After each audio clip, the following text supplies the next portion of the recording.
ایک بادشاہ شکار کھیل کر واپس آنے کے بعد تخت پر بیٹھا تھا۔ تھکاوٹ کی وجہ سے اس کی آنکھیں بوجھل ہو رہی تھی۔ بادشاہ کے پاس ایک غلام ہاتھ باندھے ادب سے کھڑا تھا۔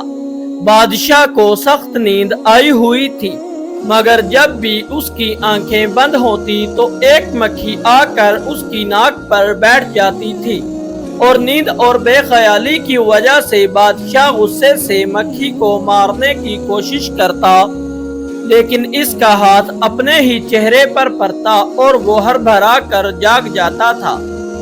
جب 2-3 دفعہ ایسا ہوا تو بادشاہ نے غلام سے پوچھا، تمہیں پتا ہے کہ اللہ نے مکھی کو کیوں پیدا کیا ہے؟ اس کی پیدائش میں اللہ کی کیا حکمت پوشیدہ ہے؟ غلام نے بادشاہ کا یہ سوال سنا تو اس نے ایسا جواب دیا جو سنہرے حروف سے لکھے جانے کے قابل ہے۔ غلام نے جواب دیا، بادشاہ سلامت، اللہ نے مکھی کو اس لیے پیدا کیا ہے کہ بادشاہوں اور سلطانوں کو یہ احساس ہوتا رہے کہ وہ خود کو کہیں خدا نہ سمجھ بیٹھے، کیونکہ وہ خود سے ایک مکھی کو بھی قابو نہیں کر سکتے۔